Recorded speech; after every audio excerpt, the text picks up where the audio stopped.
नमस्कार, मी विलास आव्हाड. आपण पाहताय A9 एक्सप्रेस. मित्रांनो, 22 जानेवारीला अयोध्येत राम मंदिराचं उद्घाटन आणि रामलल्लांची प्राणप्रतिष्ठा होत असताना महाराष्ट्रामध्ये एक अनुचित प्रकार घडला. तो म्हणजे मुंबईजवळील मीरा भाईंदर या महानगरपालिका कार्यक्षेत्रामध्ये असलेल्या नयानगर या मुस्लिम बाहुल एरियामध्ये जेव्हा हिंदू समाजाकडून मिरवणूक काढण्यात आली होती, रामलल्लांची, रामाची, प्रभू श्रीरामांची जेव्हा मिरवणूक काढली आणि ही मिरवणूक अतिशय शांततेत, अतिशय आनंदात रामलल्लांची मिरवणूक पुढे जात असताना या नयानगरमध्ये मीरा भाईंदर परिसरामध्ये श्रीरामांचं उद्घोष, प्रभू श्रीरामांच्या घोषणा, जय श्रीराम, जय सियाराम, जय सीताराम किंवा प्रभू श्रीरामांचे भजनं, प्रभू श्रीरामांचे कीर्तनं, अशा पद्धतीनं ही मिरवणूक या नयानगर परिसरातून जात होती. आणि ही परिस्थिती का ओढवली किंवा इथला जो नयानगर नगर आहे, इथं अचानक या मिरवणुकीवर दगडफेक का झाली आणि अशांतता का पसरण्यात आली, या सगळ्या गोष्टीची काही कारणं आहेत. कारण या नयानगरमध्ये मोठ्या प्रमाणामध्ये 2004 ते 2014 या कालखंडामध्ये जेव्हा काँग्रेस आणि राष्ट्रवादीचं सरकार महाराष्ट्रात होतं, तेव्हा या नयानगर मीरा भाईंदरमध्ये मोठ्या प्रमाणामध्ये बांगलादेशी घुसखोर आणि रोहिंग्या घुसखोर हे इथं घुसखोरी करून राहतात आहे. मोठ्या प्रमाणात त्यांनी वस्ती केलेली आहे आणि अतिशय माजुरी पद्धतीने इथं ते राहतात. यांनी काही रस्त्यावर अतिक्रमण वगैरे केलेले आहेत. अक्षरशः महानगरपालिका एरियामध्ये असलेले ब्रॉडगेज रस्ते यांनी अगदी कंजेस्टेड, छोटे करून टाकलेले आहेत. रस्त्यांची अवस्था सुद्धा मीरा भाईंदरच्या या नयानगर या परिसरामध्ये अतिशय खराब झालेले. पूर्णपणे यांचे जे धंदे, यांचे बेकायदेशीर धंदे, हॉटेल्स असतील, टपऱ्या असतील, यांचे अवैध धंदे असतील, दारूंचे गुत्ते असतील किंवा अन्य इतर अनेक धंदे या लोकांनी इथं प्रस्थापित केलेले आणि यातून हे पैसा कमावतात आणि अशा प्रकारच्या कारवाया हे नेहमी करत असतात. खरं तर या दिवशी अतिशय मोठ्या प्रमाणात आनंदाचं वातावरण सर्वच देशामध्ये होतं. महाराष्ट्रातही होतं, तसं मीरा भाईंदर नयानगर परिसरातही असायला पाहिजे होतं. रामलल्लांचा मोठ्या प्रमाणामध्ये आगमनाची प्रतीक्षा लोक 550 वर्षापासून करत होते. ती झाली. प्राणप्रतिष्ठा कार्यक्रम चांगला, पण याला जे काही या परिसरामध्ये गालबोट लागलं की ते ह्या लोकांची परवानगी घ्यायची गरज आहे का? खरं तर नयानगर हे पाकिस्तानात आहे का? कुठेही कुठल्याही धर्माची मिरवणूक असेल, ती काढायला दुसऱ्या धर्माची परवानगीची काही गरज आहे का? किंवा आज तर आपण असं म्हणू शकतो की सगळ्या देशांनी राम मंदिराच्या बाबतीत इतका चांगला निर्णय, इतका आनंदमय वातावरण असताना या लोकांना रामाचं इतकं वावडं का? आणि मग मिरवणुकीवर दगडफेक केली. अनेक हिंदू तिथं जखमी झाले. गाड्यांच्या काचा फोडण्यात आल्या, काही विटंबना या लोकांकडून करण्यात आल्या. आणि मग हे जेव्हा प्रशासनाच्या लक्षात आलं, सरकारच्या लक्षात आलं, तर सरकारने याच्यावर अतिशय मोठी कारवाई केली. आणि मग इथं उत्तर प्रदेशचे मुख्यमंत्री योगी आदित्यनाथ त्यांनी ज्या पद्धतीने उत्तर प्रदेशामध्ये गुंडगिरी संपवली, मोठ्या प्रमाणात गुंडगिरी आज संपवण्याची गरज महाराष्ट्रात पण आहे. आणि त्याच धर्तीवर उत्तर प्रदेशच्याच बुलडोझर कारवाईच्या धर्तीवर महाराष्ट्रामध्ये सुद्धा अशा माजुरी लोकांवर वारंवार कारवाई होण्याची गरज आहे. लोकांना रस्त्याने मिरवणूक काढणं असेल, रस्त्याने चालणं असेल, नयानगर मीरा भाईंदर परिसर पाकिस्तानात नाही, तो महाराष्ट्रात, भारतात आहे.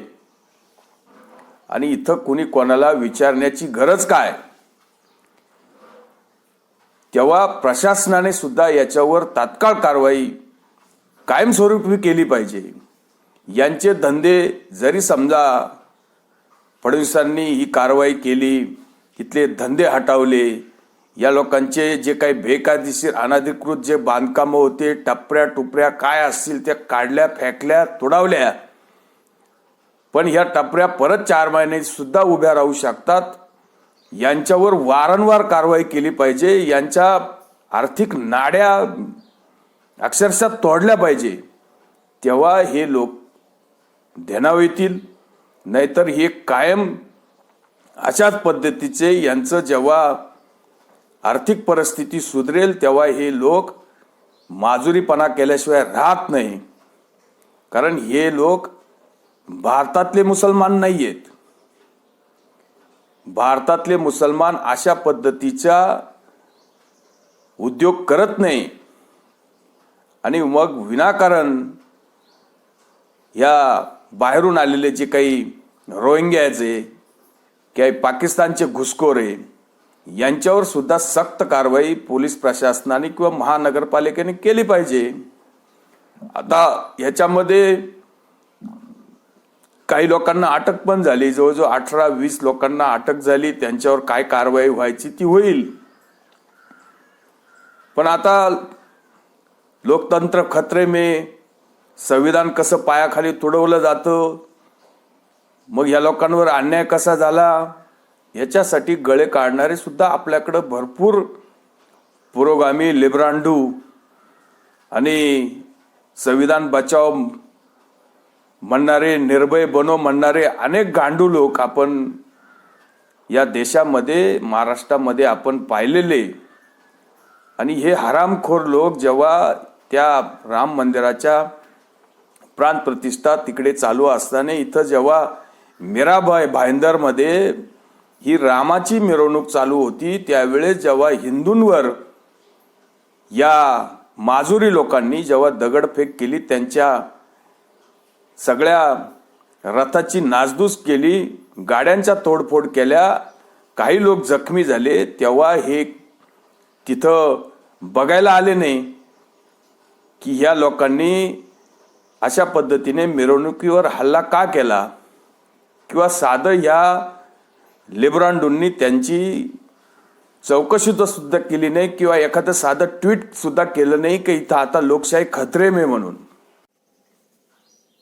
तेव्हा अशा प्रकारच्या कारवाया जेव्हा सरकार, प्रशासन करत असतात, तेव्हा काही हे जे पुरोगामी लिब्रांडू नेहमी सरकारला दूषणं देत असतात, सरकारवर हमला करत असतात की सरकार कसं लोकांचे घरं पाडते, सरकार कसं हे करते, ते करते. पण जेव्हा मिरवणुकीवर दगडफेक झाली, लोकांना मारहाण झाली, लोकांची डोकी फुटली, त्यावेळेस हे लिब्रांडू पुढे येऊन त्यांचा निषेध करायला सुद्धा आली नाही. ही अतिशय वाईट गोष्ट आहे. आणि दंगलीसारखे प्रकार हे एका हाताने टाळी वाजवल्यावर होत नाही. मुळात इथं दंगल वगैरे हा प्रकारच नाही. एकतर्फी कारवाई या लोकांनी मिरवणुकीवर केली, दगडफेक केली, काचा फोडल्या, लोकांचे डोके फोडली. अशा प्रकारच्या कारवाईवर सरकारने नंतर बडगा उगारला आणि मग बुलडोजर पाठवून जी काही कारवाई केली ती अतिशय योग्य आहे. आणि अशा कारवाया या सातत्याने घडायला पाहिजे. हे माजोरी बाहेरून आलेले हे सगळे घुसखोर, आणि आपल्याकडं तसं पाहिलं तर अनेक हे जे पुरोगामी आणि अनेक अल्पसंख्याक हितेशी, मग त्यामध्ये जितुद्दीन आव्हाड, उद्धव ठाकरे असे जे काही आता नवीनच सगळे प्रकार सुरू झालेत, यांनी हे सुद्धा लोकशाहीचे गळे कसे काढतील. सुप्रियाताई असतील, सुप्रियाताई मग म्हणणार देवेंद्र फडणवीस काय झोपले का, आणि मग हसत हसत म्हणणार देवेंद्र फडणवीसांनी राजीनामा दिला पाहिजे, लोकतंत्र खंतरे में, लोकतंत्राची हत्या झाली, लोकशाहीची हत्या झाली.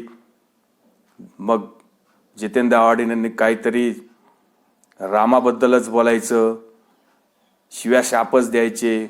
उद्धव ठाकरेंनी अगदी लोकशाहीच राहिली नाही, देवेंद्र फडणवीसांनी राजीनामाच द्या, नाही तर मग तुडावला बडावला, असं काहीतरी बोलायचं.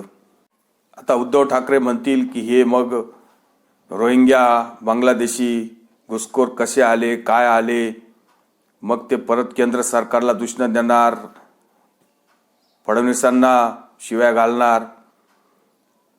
पण उद्धव ठाकरे ज्या ठिकाणी राहतात बांद्र्यामध्ये, बांद्र्यापासून अगदी हाकेच्या अंतरावर बेहरमपाडा या परिसरामध्ये जी झोपडपट्टी तयार झाली, उद्धव ठाकरेंच्या नाकाखाली तयार झाली, इथे ही झोपडपट्टी आता त्या ठिकाणी 4-4, 8-8 मजली इमारती तयार झाल्या.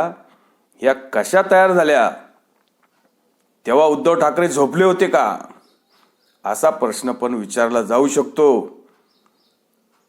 आणि दंगली आणि हे दंगलीचे प्रकार हे असे तसे होत नाही. कोणी सुरुवात केली होती गुजरातमध्ये? जेव्हा साबरमती एक्सप्रेस अडवून आणि तिचा एक डबा संपूर्ण जाळण्यात आला, त्यामध्ये 60-70 कारसेवक होरपळून जाळले, मारले. ही कोणी केलं होतं?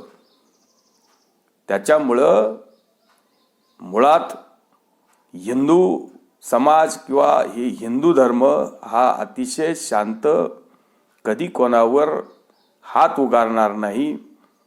आणि धर्म, जात, पंथ या सगळ्या गोष्टी मानल्या जातात. एकमेकांच्या सणामध्ये, उत्साहामध्ये लोक सामील होतात. उद्या समजा रमजान आहे, ताजियाची मिरवणूक आहे, मग ती हिंदू बहुल एरियातून गेली, मग त्याच्यावर दगड फेकायचे का लोकांनी? एकमेकांच्या धर्माबद्दल, एकमेकांच्या आस्थेबद्दल, मिरवणुकीबद्दल, मग ते हिंदू असतील, मुसलमान असतील, त्यांनी एकमेकांच्या आस्थेचा विचार करून सन्मान केला पाहिजे. उलट एकमेकांच्या मिरवणुकीमध्ये सामील झालं पाहिजे. त्याला तर सेक्युलर देश म्हणायचं. मग पाकिस्तानमध्ये या सगळ्या गोष्टी चालत नाही. पाकिस्तान सेक्युलर देश नाहीये. पाकिस्तान एक इस्लामिक स्टेट तयार झालाय. भारतामध्ये सर्व जाती धर्म एकत्र राहतात, एकोप्याने असतात. पण हे वातावरण बिघडवण्याचं जे काही षडयंत्र आहे, हे सुद्धा तपासलं गेलं पाहिजे. यातून काही कोणाचा राजकीय हेतू आहेत का, या हेतूचा पण सरकारने छेडा लावला पाहिजे. अशा पद्धतीनं वातावरण बिघडून कायदा आणि सुव्यवस्थेची परिस्थिती खराब का केली जाते, याच्या पाठीमागं कोणाचा ब्रेन आहेत का, हे सुद्धा शोधलं गेलं पाहिजे. आणि अशा घटना वारंवार घडणारच नाही याची काळजी घेतली पाहिजे. कुणी कोणाच्या मिरवणुकींमध्ये दगडफेक होण्याचं कारणच काय? देवदेवतांचं प्रत्येकाला प्रत्येकाची आस्था असते, प्रत्येकाचा प्राण असतो. आणि विनाकारण याच्यामध्ये अशा प्रकारचे विघ्न डालायचे, काहीतरी नवीन काहीतरी करायचं आणि मग नंतर बोंब मारायची का आमचा मुलगा त्याच्यामध्ये नव्हताच, तो तर शाळेत गेला होता, तो तर मच्छी आणायला गेला होता, तो तर धुण्या करायला गेला होता, त्याच्यावर अन्याय झाला, पोलिसांनी त्याला बडवलं, नंतर त्याचं कंबरडं मोडलं. पोलीस कारवाई करणारच आहे, पोलीस तर त्यांना सोडणार नाही. नंतर गळे काढणारे येणार की ते निष्पाप आहे, ते आशेच आहे, ते लेकरं आहे, या लेकरांवर अन्याय झाला, त्या लेकरांवर अन्याय झाला. लेकरं दगड पण फेकतात, गाड्यांच्या काचा पण फोडतात, लोकांची डोकी पण फोडतात आणि लेकरांचे नंतर जे काही नातेवाईक असतात ते बोंब मारत येतात की माझा मुलगा बाजारात गेला होता, किराणा आणायला गेला होता. हे गळे काढणारे आणि लोकशाहीचे गळे काढणारे पण आपण आता उद्या रस्त्यावर आपण येताना बघू आणि ते येतीलच. त्यामुळं अशा पद्धतीनं जे काही राज्याच्या गृहमंत्र्यांनी जी काही उत्तर प्रदेशच्या धर्तीवर बुलडोझर कारवाई केली ती अतिशय स्वागतयोग्य आहे. आणि अशा नालायकांवर, अशा विकृतींवर ह्या अशा प्रकारच्या कारवाया होणं अतिशय योग्य आहे आणि त्या झाल्या पाहिजे.